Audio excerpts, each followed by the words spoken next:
لبيك اللهم لبيك لبيك لا شريك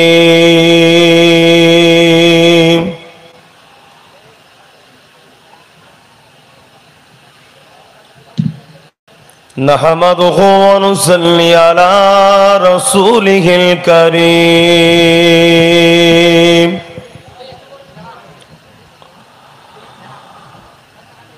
أما بعد فيا أيها الحاضرون رحمكم الله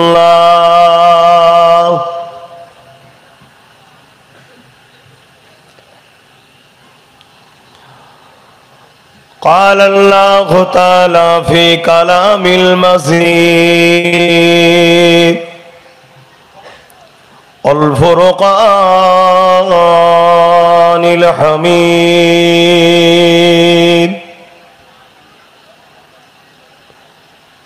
إن الله وملائكته يصلون على النبي يا أيها الذين آمنوا صلوا عليه وسلموا تسليما اللهم صل على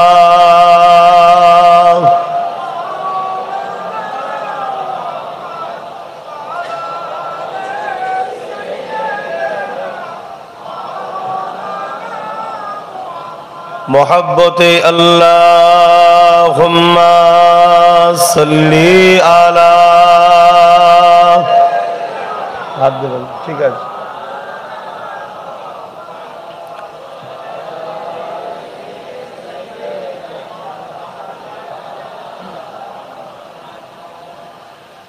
पैगंबरों का रोज़ा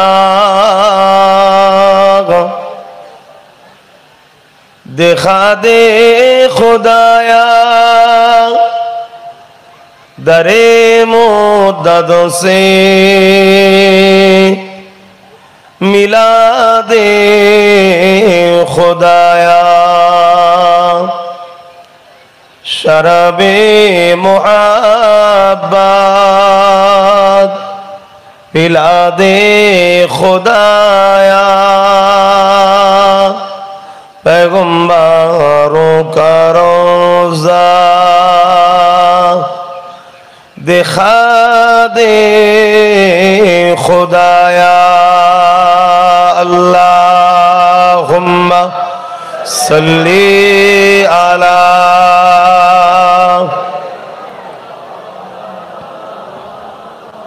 जोरे जोरे वाला आले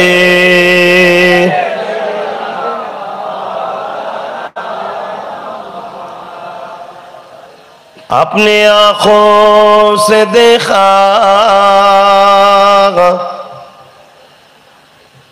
नहीं है मगर उनकी तस्वीरें सीने में मौजूद है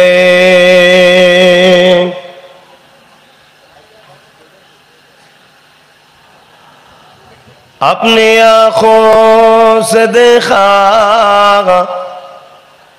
नहीं है मगर उनकी तस्वीर सीने में मौजूद है जिनकी खुशबू से महका ऐशारा जहान ओ खुशबू नबी के पसीने में है अल्लाहुम्मा सल्ली अला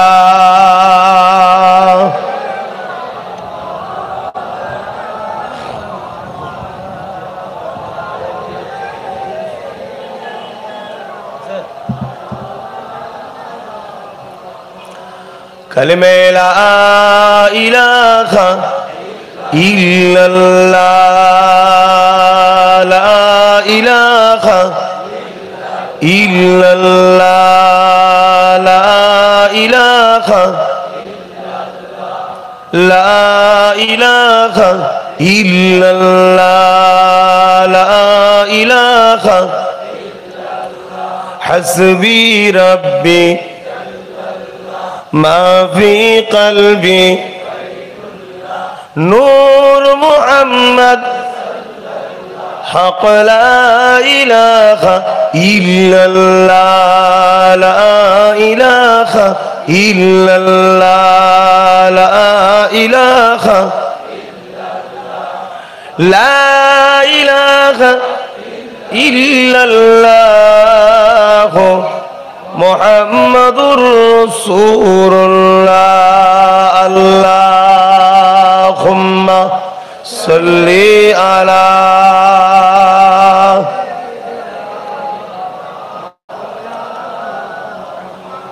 ওয়ালা আলিহি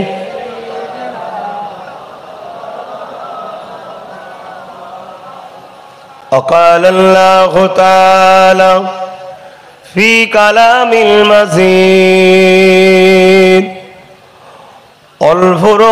والفرقان الحميد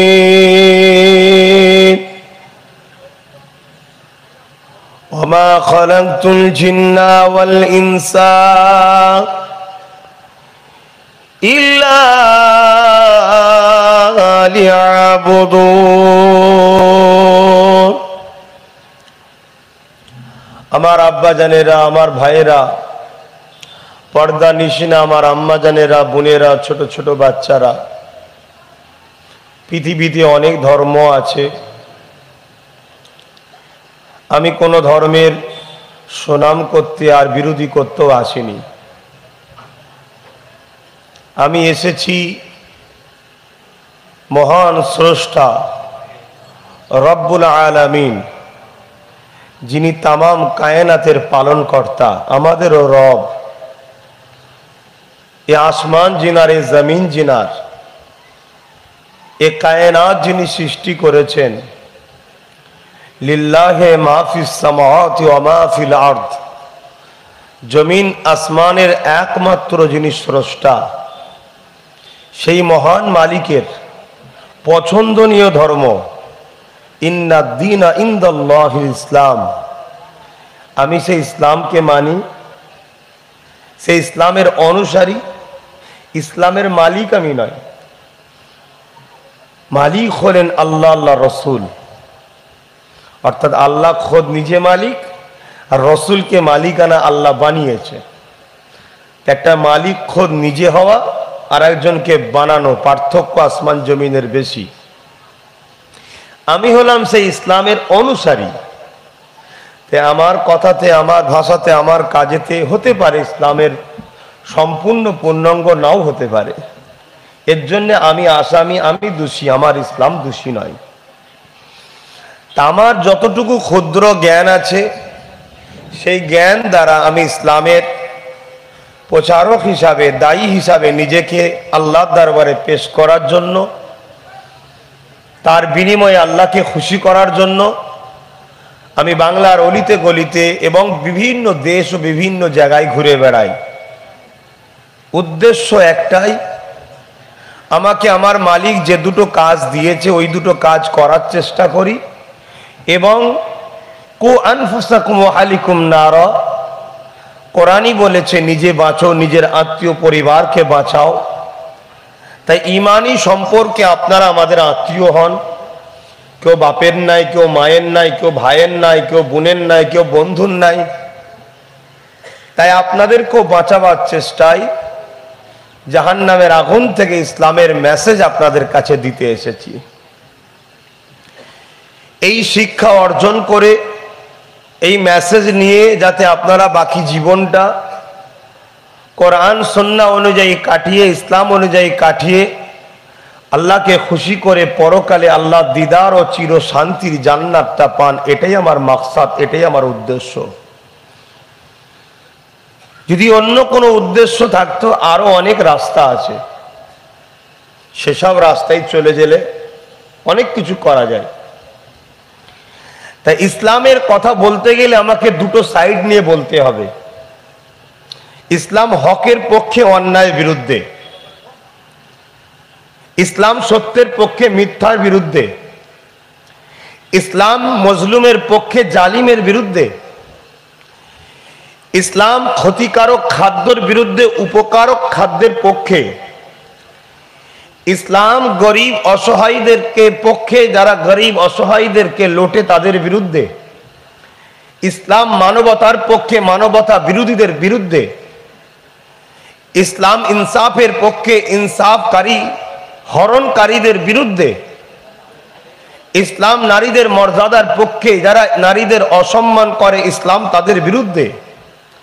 তাহলে আমি যদি ইসলামের কথা বলি, তাহলে যারা সভ্যতার পক্ষে, ন্যায়ের পক্ষে, কল্যাণের পক্ষে, মানুষত্বের পক্ষে, মানুষের পক্ষে, গরিবের পক্ষে, মা বাপের পক্ষে, এতিমের পক্ষে, নারীদের মর্যাদার পক্ষে, দেশের পক্ষে, তাদের কখনো আমার কথাতে কোনো অসুবিধে হবে না। কিন্তু ইসলামের কথা বলতে গেলে এক শ্রেণীর মানুষের অসুবিধে হবে। তাদের কোন ধর্ম, কোন কালার, কোন বর্ণ আমি জানি না, আমি একটাই ভাষায় টুপি থাকতে পারে, জামের আগে পীর সাহেব থাকতে পারে, পীরজাদা থাকতে পারে, মুফতি থাকতে পারে, মৌলানা থাকতে পারে, কিন্তু ইসলাম বললে এক শ্রেণীর মানুষের অসুবিধে হয়। তারা কারা? যারা মানবতার পক্ষে নয়, সভ্যতার পক্ষে নয়, ইনসাফের পক্ষে নয়, মোহাম্মদ রসুলের পক্ষে নয়, আল্লাহর পক্ষে নয়, দেশের পক্ষে নয়, গরিবের পক্ষে নয়, নারী মর্যাদার পক্ষে নয়, তাদের কিন্তু অসুবিধে হয়।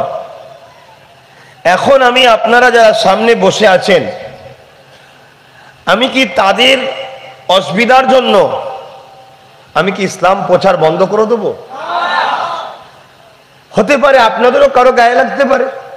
আপনাদের গায়ে লাগার জন্য আমি কি আল্লাহর কথা, রসুলের কথা বলা কি বন্ধ করে দেবো? হতে পারে আমারও গায়ে লাগতে পারে।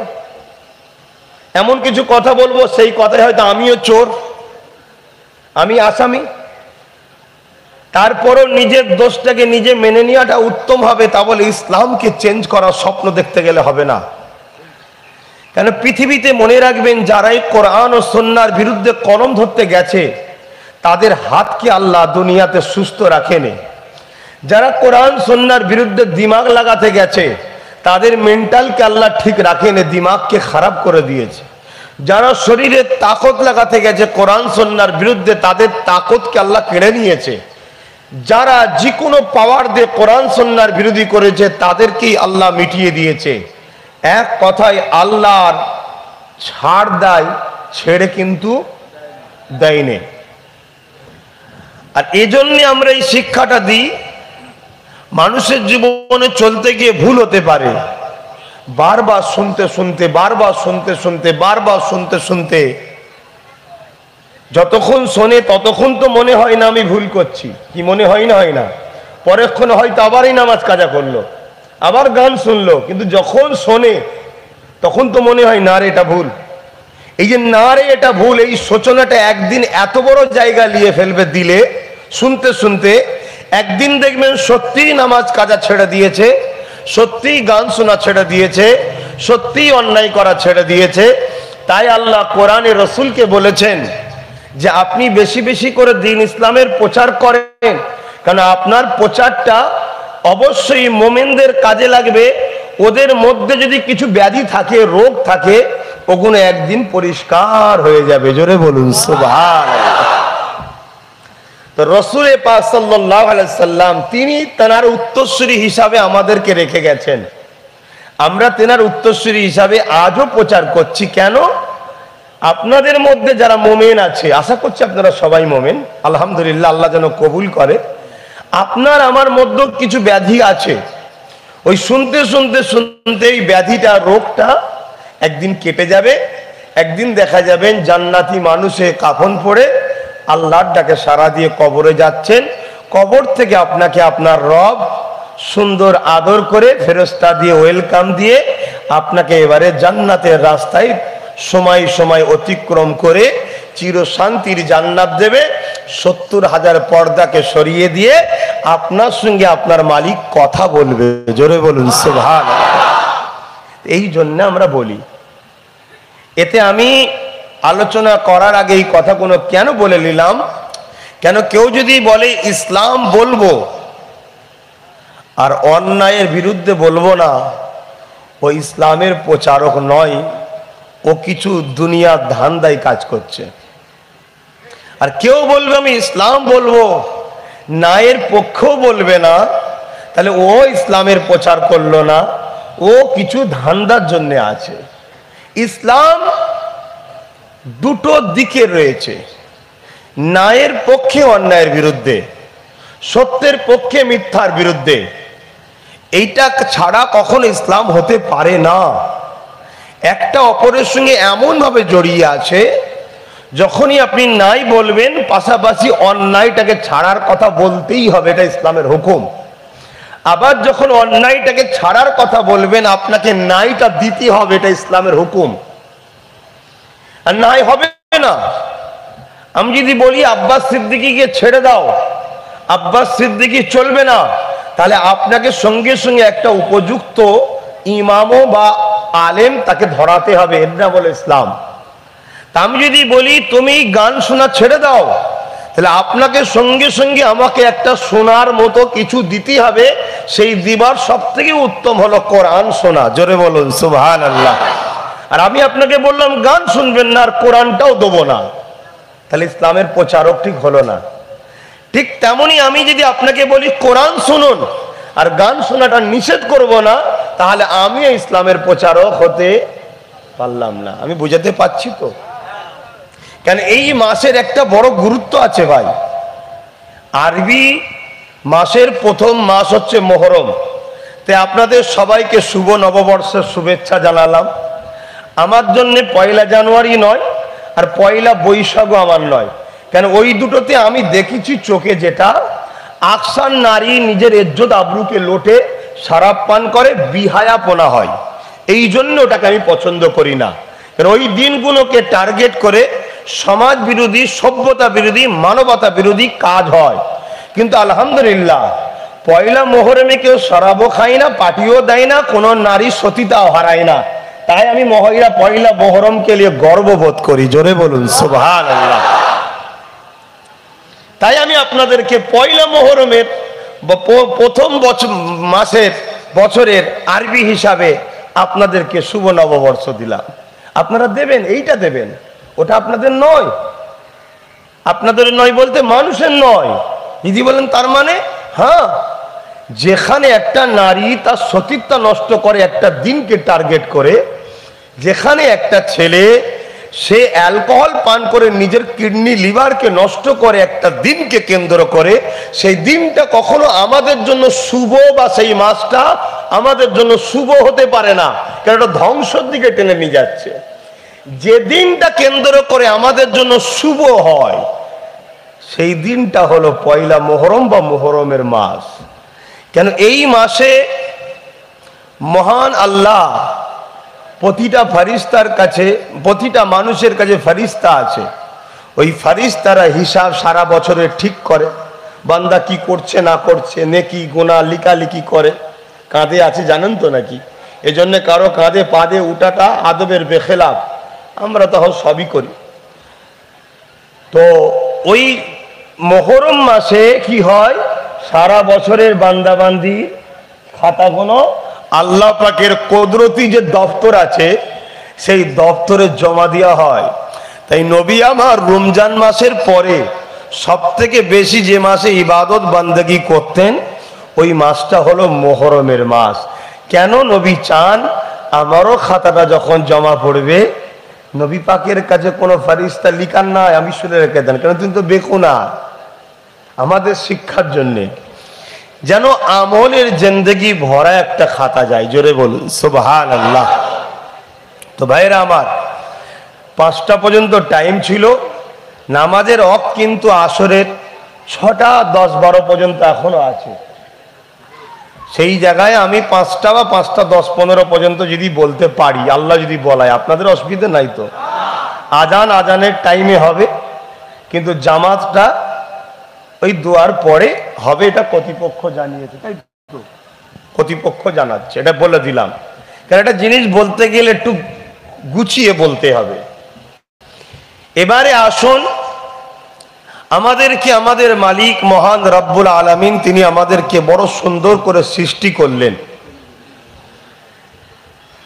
তিনি আমাদেরকে পৃথিবীতে যা কিছু আছে সবকিছুর মালিককে একবার বলুন, একটু জোরে সবাই বলুন আল্লাহ।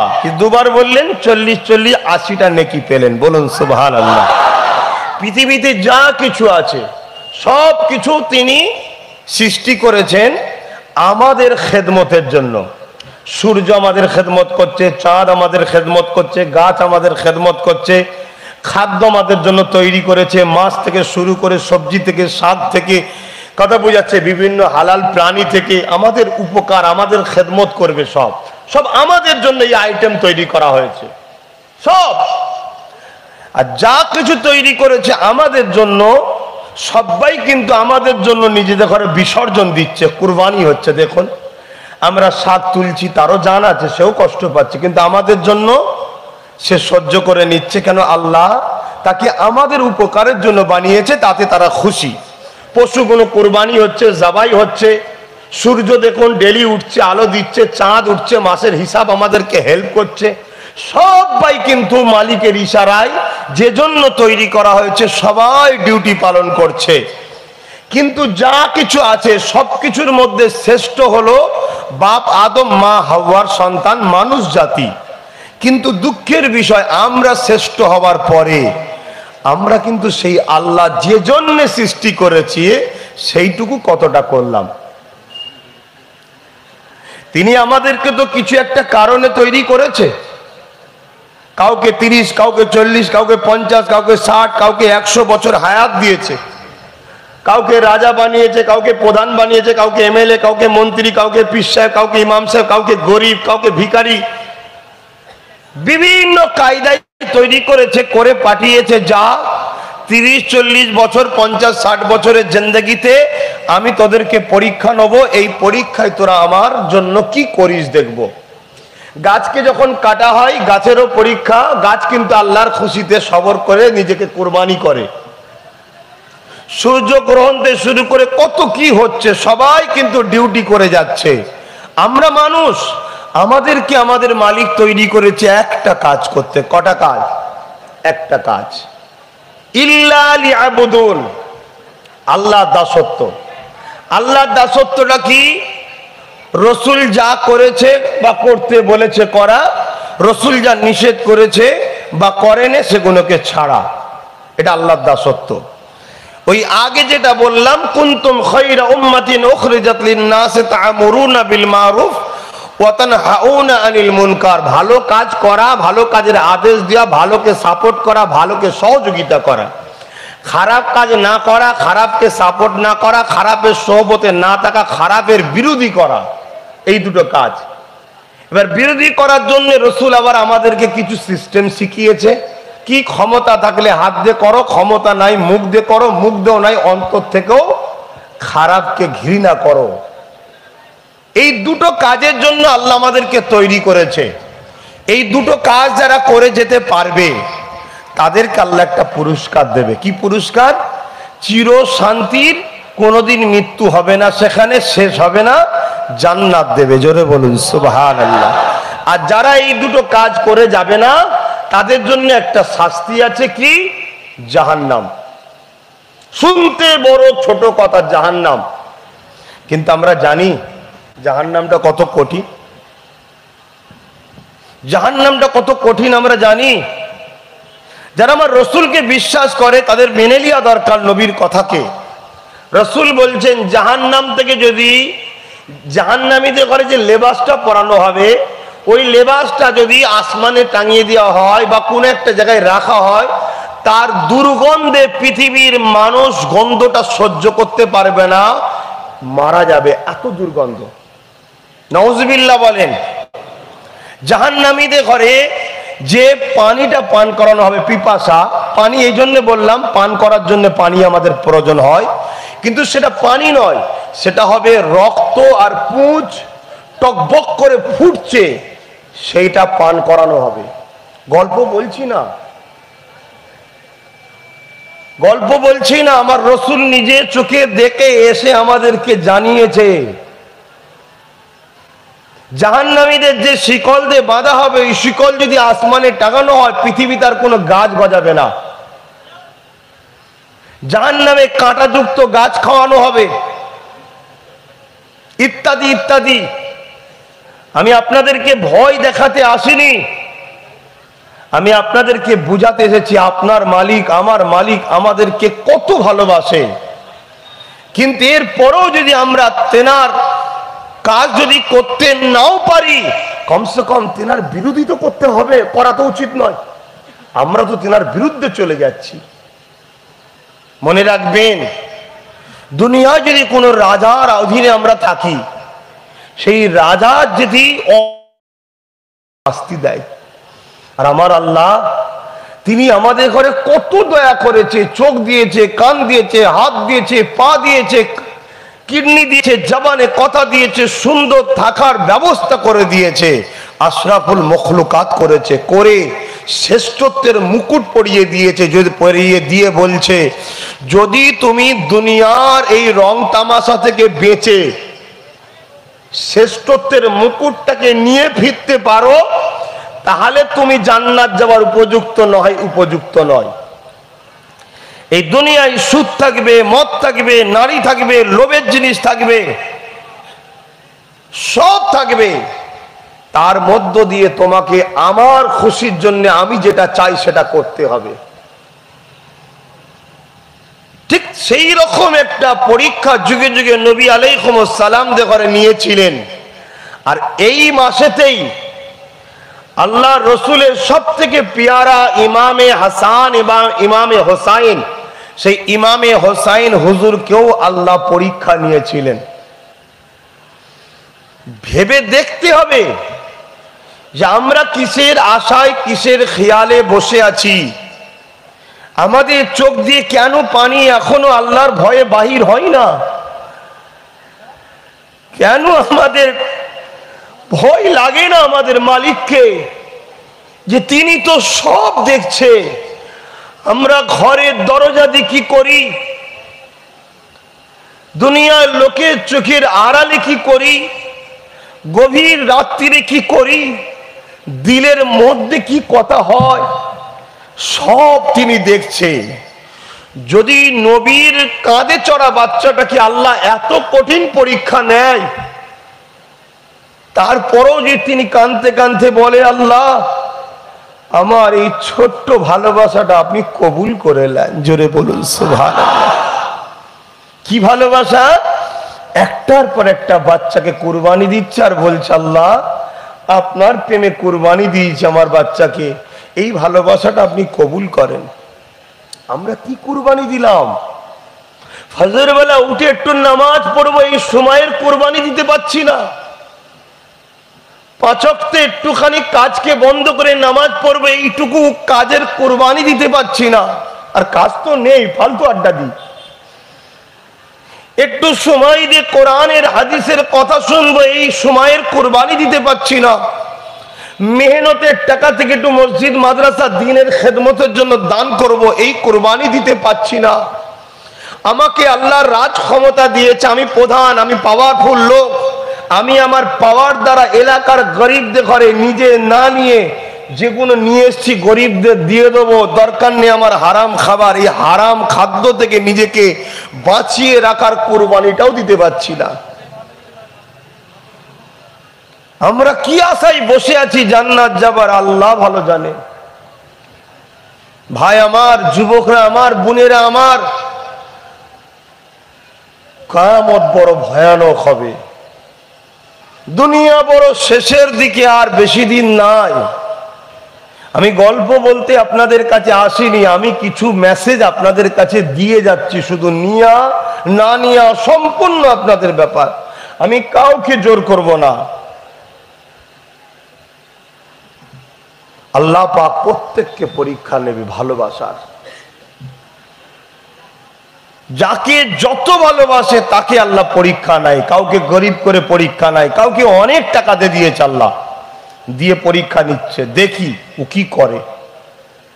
ও যদি টাকা নিয়ে ভাবে না আল্লাহ দিয়েছে, আল্লাহর বিরুদ্ধে রাস্তায় খরচ করব না, মসজিদে দেবো, এতিমদের দেবো, বিধবাদের দেবো, অসহায়দের দান করব, যারা খোদা তাদেরকে খাওয়াবো।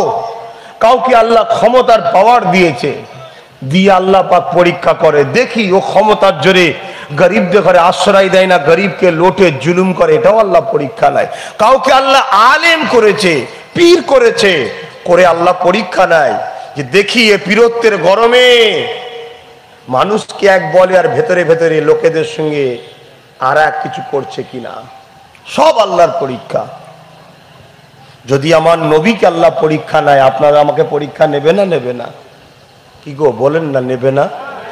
আচ্ছা, কোন ছেলে কেমন পড়াশোনা করে মাস্টার জানে না? জানে না? তাহলে পরীক্ষা কেন নেয়? ভালো ছাত্রকেও যদি মাস্টার পাস করিয়ে দেয় পরীক্ষা ছাড়া, কি বলা হবে? বলবে স্যার ওকে এক নজরে ওকে আলাদা করে পাস করিয়েছে। কি আল্লাহ যাকে যত পরকালে বেশি দেবে তাকে তত দুনিয়ায় বেশি কঠিন কঠিন পরীক্ষায় ফেলে, যাতে পরকালে তাকে যখন দেবে কেউ না বললো আল্লাহ যায় আসে না, কিন্তু সিস্টেম, আল্লাহ সিস্টেম তৈরি করেছে। ঠিক তেমনি আল্লাহ যাকে জান্নাতি যুবকদের সর্দার করেছে, দুই ভাই, একজন হাসান আর একজন হোসাইন, দুই ভাই একদিন বায়না করেছে, মা আমাদেরকে কাপড় দেন। কাপড় দিবার ঘরে সামর্থ্য নাই। কার কথা বলছি? কে? আপনাদের গ্রামে এরকম অনেক আছে না এই নামে? ইনাদের কথা বলছি না কি? কে? জান্নাতি যুবকদের সর্দার যিনি, যার নানা দোনো জাহানের সুলতান, যার মা জান্নাতি নারীদের সর্দার, ইনি যখন ময়দানে মাশরে বিচার শুরু হবে তার আগে মুহূর্তে ফেরেশতারা ঘোষণা দেবে, আহলে মাশর, মাশরের মানুষেরা সবাই মাথা হেঁট করে দাও। কেন? জান্নাতি রানী জান্নাতে যাচ্ছে। জোরে বলুন সুবহানাল্লাহ। খাতুনে জান্নাতকে 70,000 পিছনে, 70,000 ডায়ে, 70,000 বাঁয়ে, 70,000 ডায়ে, 70,000 আগে ফেরেশতারা ইস্তেকবাল দিয়ে জান্নাতে নিয়ে যাচ্ছে। সেই মায়ের দুই সন্তান নতুন কাপড়ের শখ করেছে, নাই আল্লাহ বলছে জলদি করে নিয়ে যা জান্নাত থেকে। একটা সবুজ একটা লাল, সবুজটা দিয়েছে হাসানকে, লালটা দিয়েছে হোসাইনকে। রসুলের কাছে নিয়ে এসেছে, রসুল বিবরণটা সব বলে দিলেন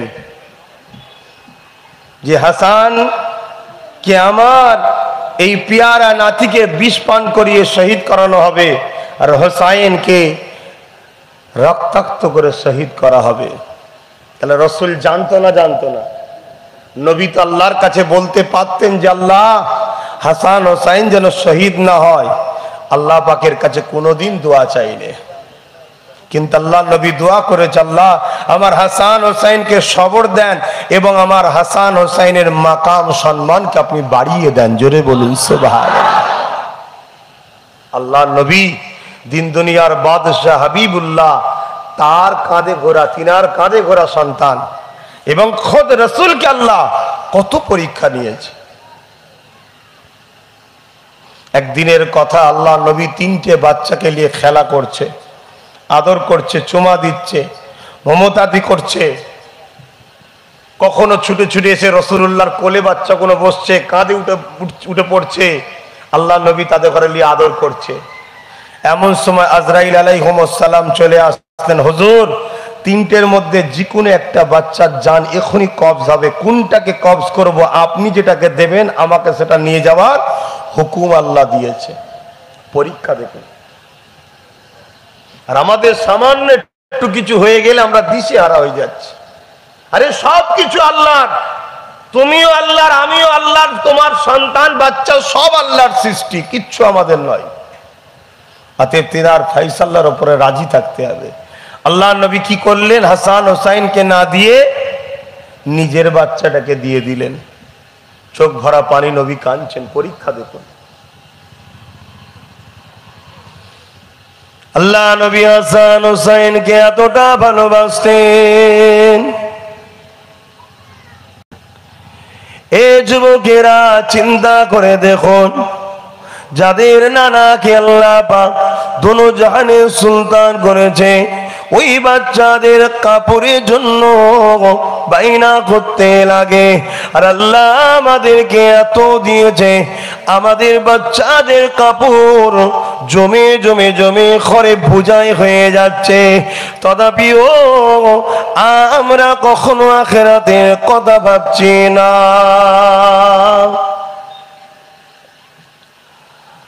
যে বাচ্চা দুটো যখন কোনো কান্ত, আল্লাহ নবী ছুটে নবী শরীফ থেকে গিয়ে ফাতেমাকে বলতো, ফাতেমা কেন বাচ্চা দুটো কাঁদে? তুমি তো জানো আমি রাসূলুল্লাহ এই বাচ্চা দুটোকে বড় ভালোবাসি, এদের চোখের পানি কান্নার আওয়াজ আমি মুহাম্মদ রাসূলকে বড় কাঁদায়, বড় কষ্ট দেয়। এ ফাতেমারে কেন কাঁদে? সান্ত্বনা দাও। কোনো একদিনের কথা, হাসান হোসেন এইভাবে কাঁদতে লেগেছে। আল্লাহ নবী ঘরে চলে গেলেন, খোঁজটা নিলেন কেন কাঁদে। খাতুনে জান্নাত বলতে লেগেছে, আব্বা জান পিপাসা লেগেছে, ঘরে পানি নাই। ভেবে দেখো, দোনো জাহানের সুলতানের বেটির ঘরে পানি নাই, আর আমাদের ঘরে খাবার নষ্ট হয়ে যাচ্ছে। আল্লাহ এত দিয়েছে, তথাপিও শুকরিয়া আমরা করি না।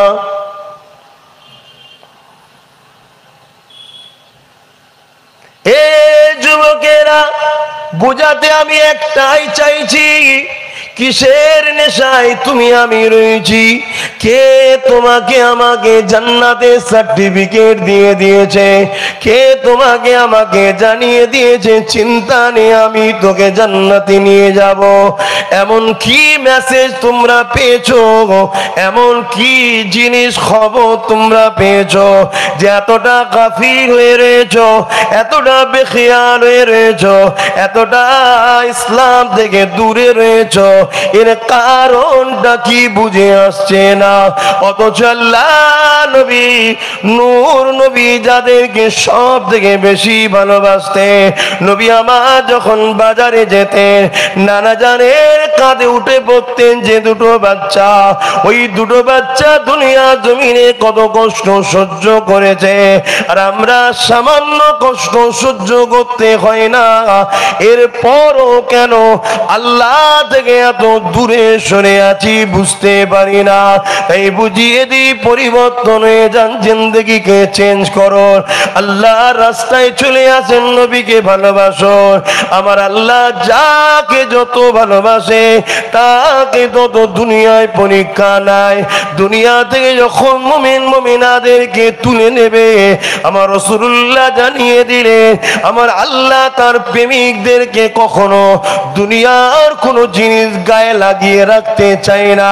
এই দুনিয়ার জমিনে তাদেরকে এত মুসিবতে দেয়, এত পরীক্ষা নেয়, এই নিয়ে নিয়ে নিয়ে আল্লাহ তাদেরকে যখন দুনিয়া থেকে তোলে, দুনিয়ার কোনো জিনিস তাদের সঙ্গে জড়িয়ে থাকে না। আখিরাতে তাদের আল্লাহ পাক অনুচ্চ মাকাম সম্মান বাড়িয়ে দিবার জন্যে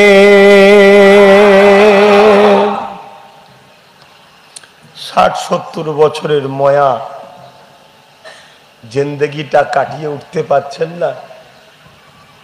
আমি বলছি না মসজিদে ঢুকে যে সবসময় দিন রাত তসবিহ পড়ো, ওটার নামও শুধু ইসলাম নয়।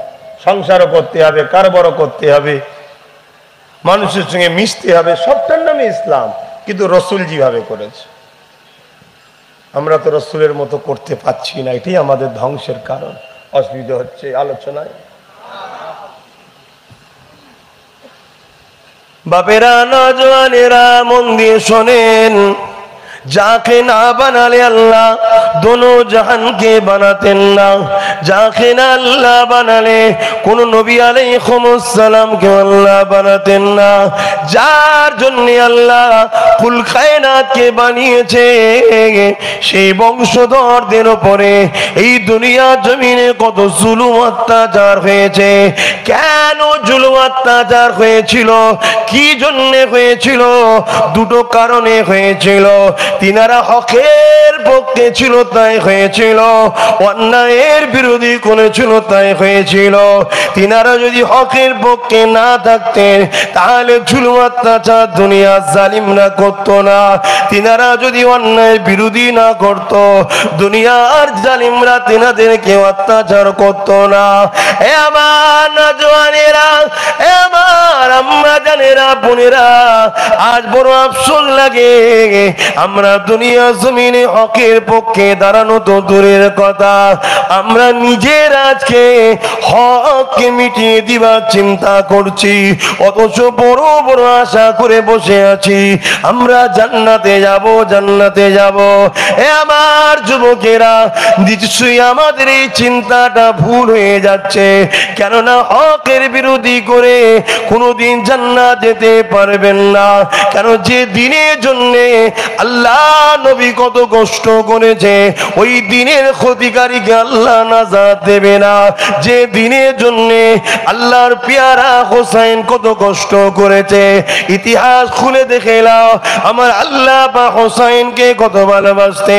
যখন খাতুনে জান্নাত রাত্রিরে দাঁড়িয়ে দাঁড়িয়ে আল্লাহ পাকের দাসত্বে নামাজে কিয়ামে দাঁড়িয়ে যেতে, ওই সময়তে হযরতে হাসান হোসেন কেঁদে উঠতো আর ফাতেমা এদিকে নামাজের মধ্যে দাঁড়িয়ে থাকতো। আমার আল্লাহ ওই বাচ্চা দুটোকে এত ভালোবাসতে, এত ভালোবেসেছেন, হযরতে জিবরাইলকে ডাক দিয়ে বলতো যাও দুনিয়া জমিনে গিয়ে আমার ফাতেমা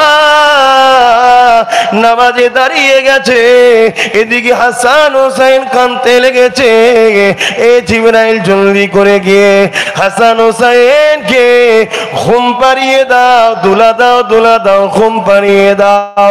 ভেবে দেখেন আল্লাহর পেয়ারা বান্দা দুটো শিশুবেলা থেকে যাদেরকে আল্লাহ তো ভালোবাসে তাদের ঘুম পাড়াবার জন্য আল্লাহ জিবরাইলকে দায়িত্ব দিয়ে পাঠিয়ে দিত, যাও খেদমত করো তাদের। সেই বাচ্চা কোনো দিনের জন্য কতটা না কষ্ট করে শহীদ হয়ে গেছে। আমরা দিনের উপকার যদি নাও করতে পারি, ক্ষতি করে কখনো নাজাত পেতে পারি না। কি ভুল বলছি? কেউ মদ খেয়েছে নিজের ক্ষতি করেছে, কিন্তু কেউ সমাজের নেতা মাতাল বানিয়েছে সমাজ ইসলামের ক্ষতি করেছে। কেউ রোজা রাখে না নিজের ক্ষতি করেছে, কেউ রোজার দুশ্মনকে সমাজের মাতব্বর বানিয়েছে ও ইসলামের ক্ষতি করেছে। কেউ হজ করে না নিজের ক্ষতি করেছে, কেউ হজের বিরোধী করা বা হাজিদের দুশ্মন যারা তাদেরকে কামিয়াবির পিছনে দাঁড়িয়েছে, অবশ্যই সে ইসলামের ক্ষতি করেছে। বলছি নাকি একটু সরাসরি দেন, কেন আপনারা তখন আমাদের থেকে বড় বড় হয়েছে, আপনারাই তো আমাদের ভুল ধরেন নাকি? কি গো আপনারা ধরেন না ভুল? আপনি ধরেন না ঠিক আছে, আপনারাই তো ধরেন, আপনারাই তো ফতোয়া দেন আব্বাস সিদ্দিক এই বলবে কেন, ওই বলবে কেন, এই করে কেন, ওই করে না কেন, কে করে? আপনারাই তো করেন। আপনি না হলো আপনারাই তো মুসলমান দাদা পীরের মুরিদ দাবিদার আম মানুষরাই তো করে নাকি? আর এদের পিছনে একদল মুফতি মাওলানা আছে, এদেরকে কাটি দেয়। এতে চিন্তার কিছু বা আশ্চর্য হবার ব্যাপার নয়। ভুলে যেতে বাড়িতে একটা কথা বলে দিয়ে খান। আপনারা জানেন একটা কাফেলা এসেছিল, 25,000 সৈন্য ছিল ইমাম হোসাইনের বিরুদ্ধে লড়াই করবে বলে। ওর নেতৃত্ব দিচ্ছিল নবীর এক সাহাবীর ছেলে। নবীর এক সাহাবীর ছেলে ইমাম হোসাইন হুজুরকে বিরুদ্ধে লড়বে বলে 25,000 সৈন্য নিয়ে এসেছিল। তার মধ্যে 3,000 মুফতি ছিল, 7,000 হাফেজ ছিল। তো হোসাইনের বিরুদ্ধে যদি 3,000 মুফতি 7,000 হাফেজ লাগতে পারে, তাহলে আব্বাস সিদ্দিকীর বিরুদ্ধে লাগবে না, এটা অসম্ভব তো কিছু নয়। কিন্তু আমি তো ফ্যাক্ট নয়, ফ্যাক্ট হচ্ছে ইসলাম। ইসলামের ক্ষতি করে ফেলছেন তো।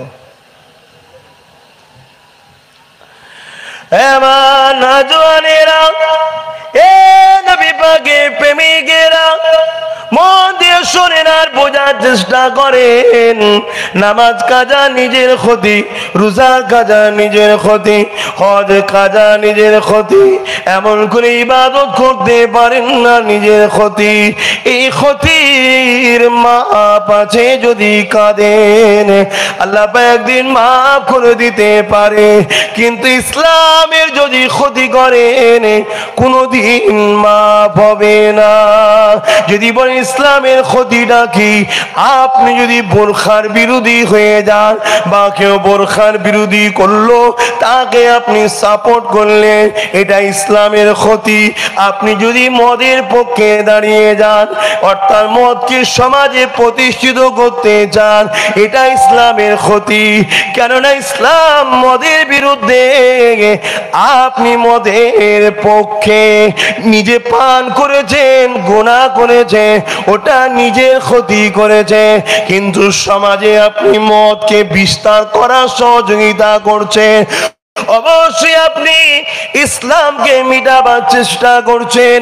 যদি আপনি নিজে পণ নেন ওটা নিজের ক্ষতি করলেন, কিন্তু পণের সিস্টেম যদি সমাজে চালু করার সহযোগিতা করেন আপনি ইসলামের ক্ষতি করলেন। এ যুবকেরা, ইসলামের ক্ষতির কোনোদিন মাফ হবে না। কেননা ইসলামের জন্য আল্লাহ নবী কত মার খেয়েছে ইতিহাস নিশ্চয়ই আমরা জানি। তায়েফের জমিনে নবী আমার রক্তাক্ত হয়ে পড়েছিল, উহুদের ময়দানে নবী পাকের দান্দা মুবারক শহীদ হয়ে গিয়েছিল হক কথা বলার জন্য, অন্যায়ের বিরুদ্ধে প্রতিবাদ করার জন্য। আল্লাহ নবীকে খড় ছেড়ে দিয়ে পারে বন্দী হয়ে থাকতে হয়েছে, পাতা ফলমূল খেয়ে নিজেকে জীবন ধারণ করতে হয়েছে। সেই নবী আমার ইসলামের জন্য নিজের খানদানকে কারবালার মধ্যে শহীদ কুরবানি করিয়ে দিল। এ যুবকেরা, নবী পাক সবই জানতেন, আল্লাহ নবী যা দোয়া করবেন আল্লাহ ফিরিয়ে দেন না। তথাপিও নবী যখন দোয়া করেননি, এর মানে এটাই দাঁড়ালো নবী আমার আল্লাহ দ্বীনের জন্য নিজেকে যেমন কুরবানি করেছে, নিজের পরিবার খানদানদেরকে কুরবানি করে দিয়েছে। সেই কুরবানিওয়ালা ইসলামের ক্ষতি যদি করেন, হয়তো দুনিয়ায় জোর করে আপনি মুসলমান দাবি করবেন, হয়তো দুনিয়ায় জোর করে আপনি আলেম মুফতি পীর সাহেব ইমাম সাহেব দাবি করবেন, হয়তো দুনিয়ায় জোর করে আপনি নামাজি মুসল্লি দাবি করবেন, হয়তো আপনার জানাজায় লোক না জেনে বিশাল ভিড়ও করবে। কিন্তু মনে রাখবেন আল্লাহ পাকের খাতাতে আপনার নামটা কি থাকবে, হোসাইনের পক্ষে না এজিদের পক্ষে, এটাই ভাবার বিষয়। কেন হোসাইন এজিদকে মেনে নেয়নি এটাও জানা দরকার। ইমামে হোসাইন একটা কারণে এজিদকে মেনে নেয়নি, কেন ইমামে হোসাইনের বায়াত নিতে এজিদ যখন জানিয়ে দিল যাও হোসাইনের বায়াতটা নিয়ে নাও, ইমামে হোসাইনকে গভর্নর অফিসে ডাকা হলো। ইমামে হোসাইন সময় মতো গেল, ইমামে হোসাইনকে বলা হলো এজিদ খিলাফতের ঘোষণা করেছে, আপনি এজিদের হাতে বায়াতটা হয়ে যান। এজিদকে নেতা বলে, শাহিনশাহ বলে, রাজা বলে, খলিফা বলে, নেতা বলে মেনে